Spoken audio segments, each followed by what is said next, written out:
Selamat malam, Bapak, Ibu, dan teman-teman semuanya. Perkenalkan nama saya Oka Amanda. Saya dari program studi Teknik Medis Institut Teknologi Sumatera. Pada kesempatan kali ini, saya akan mempresentasikan hasil MBKM riset yang saya lakukan di Taipei Medical University di Taiwan dengan judul Fabrikasi dan Pengembangan Sistem Mikrofluidik. Nah, pembimbing saya ada dari pembimbing dari pihak Institut Teknologi Sumatera dan pembimbing dari pihak Taipei Medical University. Untuk dari ITERA, pembimbing saya adalah Pak Muhammad Akhtar Jabut Sudayo Maras, SSI MT, dan Profesor Liu Jivan dari Liu Jivan PhD dari Taipei Medical University. Oke, kita lanjut.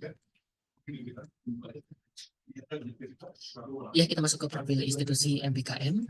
Untuk nama institusi MBKM yang saya bertempat magang di sini adalah Taipei Medical University. Lokasinya berada pada kampus Shuanghe di lantai 5, di tepatnya di Biomedical Technology Building, dan uh, bisa dilihat di sini Biomedical Technological Building adalah di bagian sebelah kanan ini.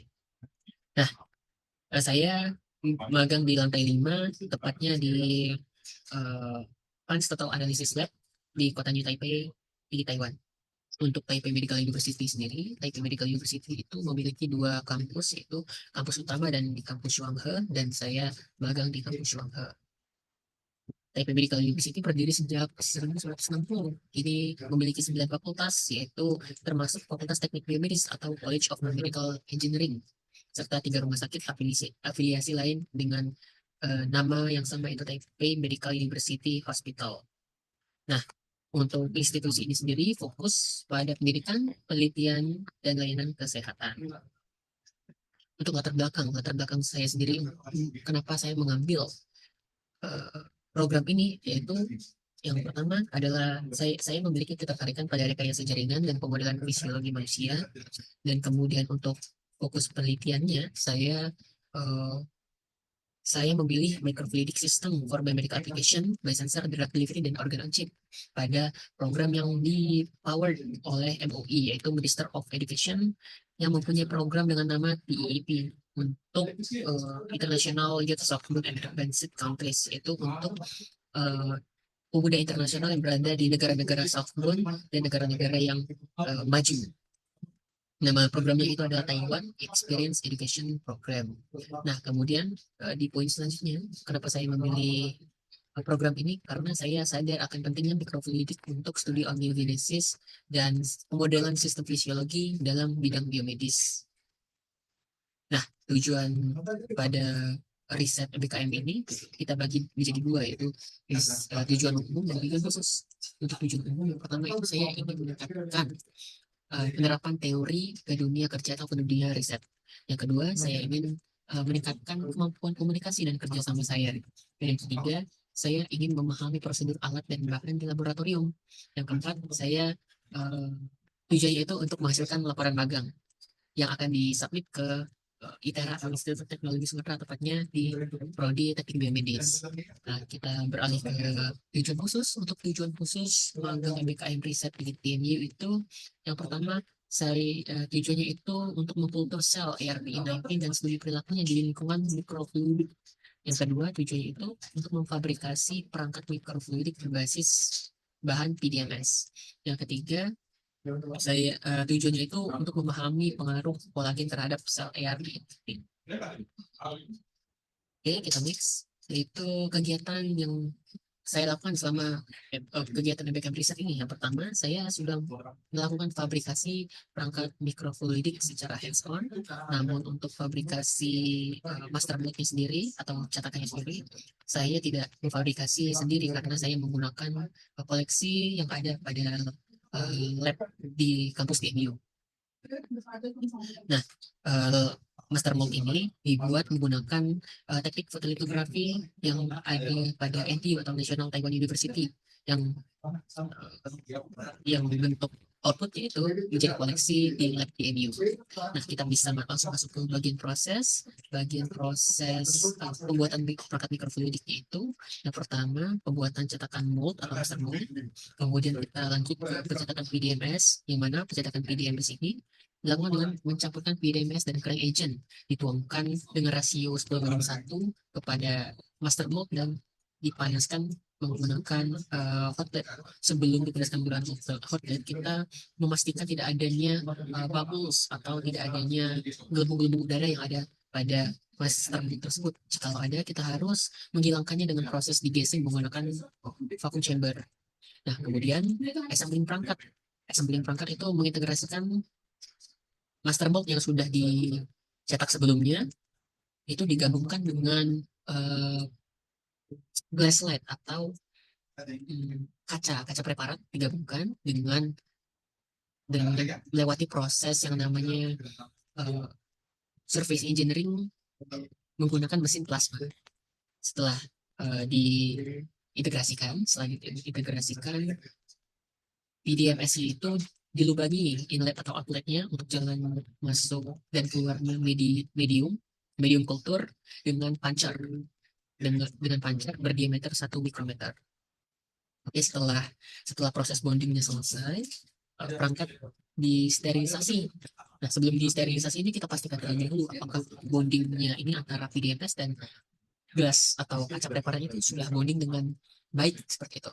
Jika sudah baik, sudah bagus, tidak adanya udara yang terperangkap ketika proses bonding tersebut, kita bisa masuk ke proses sterilisasi perangkat, yaitu mikropanel disterilisasi dengan alkohol, kemudian dipanaskan untuk menghilangkan alkoholnya dengan hot plate, dan disterilisasi dengan sinar UV selama 15 menit minimal sebelum kita masuk ke proses selanjutnya.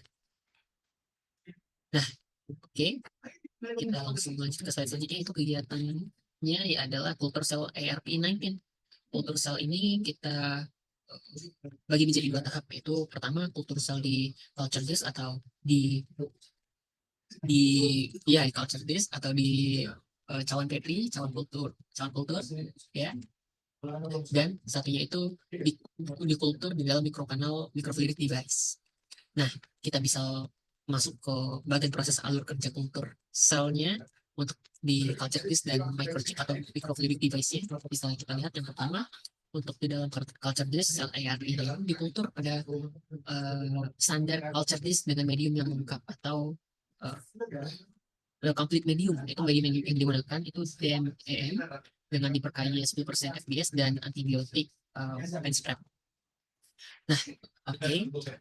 Kemudian setelah sel itu terkonfluensi, 90% terkonfluensi, sel dilepaskan menggunakan tripsin, kemudian disentrifugasi, kemudian diresuspen lagi ke dalam culture disk yang baru dan diseeding ke dalam microchip atau microchannel, atau bisa kita sebut juga dengan microfluidic device. Nah, sel ARP19 yang sudah diseeding ini di seeding ke mikrokanal atau microchannel ini, device-nya tanpa melibatkan matriks ekstraseluler di dalam lingkungan mikro tersebut. Nah, kemudian untuk inkubasi dan monitoring perilaku sel, microchannel diinkubasi dan sel-sel dimonitoring untuk pelekatan sel dan pertumbuhan sel. Nah, hasil observasinya itu kita analisa adhesi dan pertumbuhan selnya dalam segi morfologi saja. Gitu.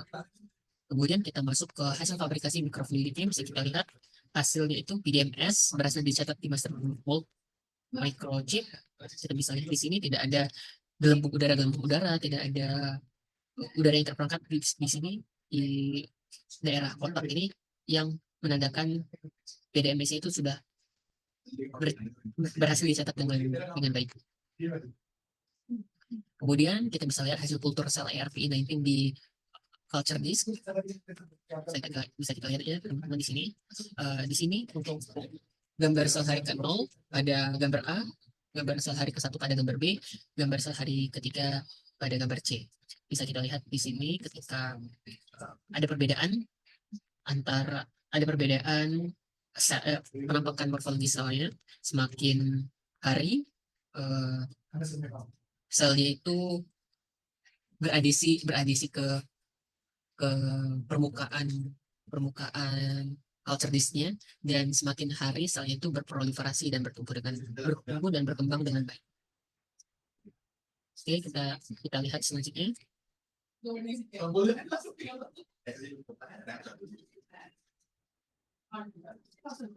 Ya, kita lihat selanjutnya. Kita lihat selanjutnya ini hasil kultur sel ARP19 pada mikro channel. Ya. Di sini kulturnya dibagi menjadi dua fase, itu pagi dan sore. Kemudian kita bisa lihat di sini sel ARP19 diinjeksi ke micro channel tanpa kolagen. Tujuan itu untuk membandingkan pertumbuhan dan perilaku sel di dua kondisi tersebut, yaitu kondisi di micro channel dan kondisi di kultur kultur kultur kultur culture disk. Sorry. Nah, hasil observasi menunjukkan untuk device yang tanpa kolagen ini adesi dan pertumbuhan sel lebih rendah dibandingkan dengan kultur disk. Hal ini juga berkaitan dengan uh, dengan tidak adanya uh, maksud saya maksud saya hal ini menunjukkan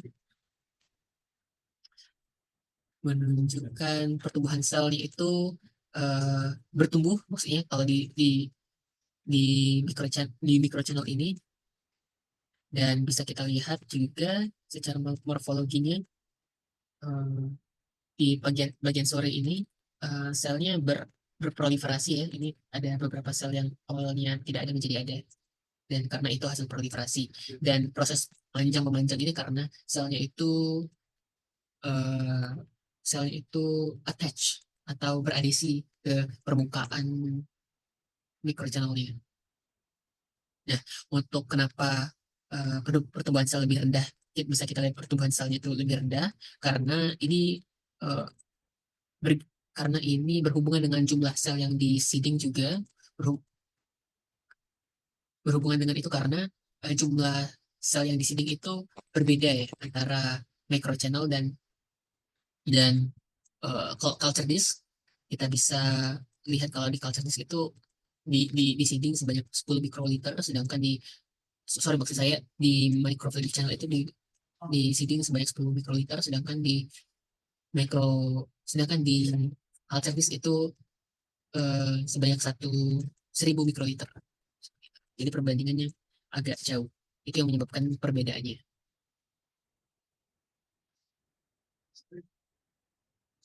Oke, untuk pembelajaran dan tangan, hal-hal yang baru hal-hal yang baru yang dapat saya pelajari itu yang pertama, proses fabrikasi perangkat mikrofluidik secara mendalam dan secara hands-on.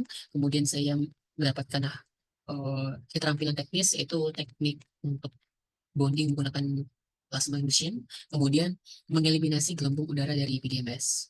Poin yang ketiga itu integrasi teknologi mikrofluidik dalam penelitian seluler. Yang keempat, kemampuan analisa dan solusi teknis seperti mengatasi kebocoran perangkat.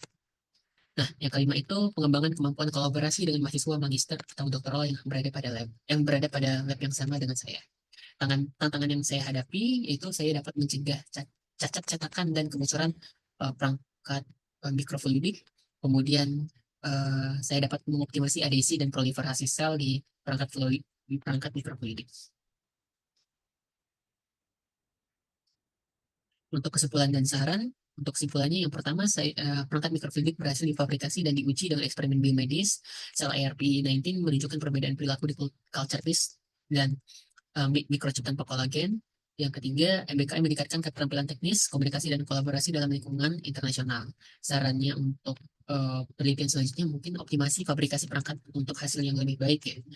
Optimasi dalam teknik pembuatannya, optimasi protokolnya dan segala macamnya. Kemudian yang poin yang kedua itu eksplorasi penggunaan sel yang lebih relevan untuk studi eh, untuk memodelkan angiogenesis, untuk memodelkan eh, OBRB itu lebih baiknya menggunakan kokultur antara sel ARPE19 dan sel RF6A, sehingga dapat, dan juga memodelkan dengan membuat bridge membran, bisa bisa dengan eh, membran artifisial yang bisa dibuat dan diintegrasikan antara sel-sel tersebut dan membran tersebut, sehingga dapat membuat membuat model fisiologi OBRB yang lebih baik. Kemudian poin ketiga itu investigasi pengaruh ekstraseluler lainnya seperti gelatin atau kolagen tipe 1 dan yang lainnya. Kemudian yang keempat ini studi lebih lanjut mengenai aliran cairan atau aliran fisiologis seperti aliran dinamis dalam microchip. Kemudian yang terakhir, ini slide terakhir. Terima kasih atas perhatiannya teman-teman semua dan Bapak Ibu sekalian. Untuk dokumen laporan saya yang lengkap bisa kalian dan hadirin scan di sini. Jika tertarik untuk membaca lebih detail, mungkin itu saja dari saya. Saya akhiri, wabillahi taufiq wal hidayah. Wassalamualaikum warahmatullahi wabarakatuh. Terima kasih semuanya.